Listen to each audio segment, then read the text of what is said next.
le contre-amiral Philippe Hello, commandant l'école navale, et responsable de l'ensemble de la formation initiale délivrée aux officiers élèves embarquant sur le BPC Dixmude et la frégate Aconite, constituant le groupe Jeanne d'Arc.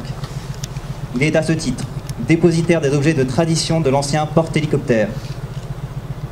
Il va maintenant procéder à la remise de la hallebarde et de la flamme de guerre de la Jeanne d'Arc.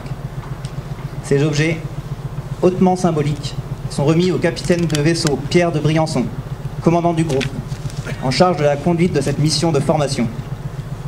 Ils symbolisent la continuité dans la délivrance des valeurs et des compétences au cours de l'école d'application des officiers de marine depuis plus de 150 ans.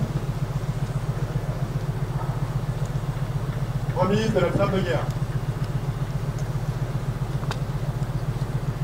La flamme de guerre, arborée en permanence par les bâtiments de guerre des forces maritimes françaises en haut de leur mâture.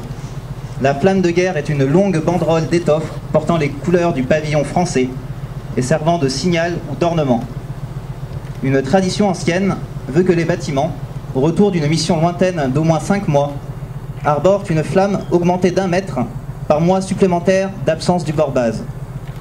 Celle de l'ancien porte-hélicoptère Jeanne d'Arc mesure plus de 60 mètres de long.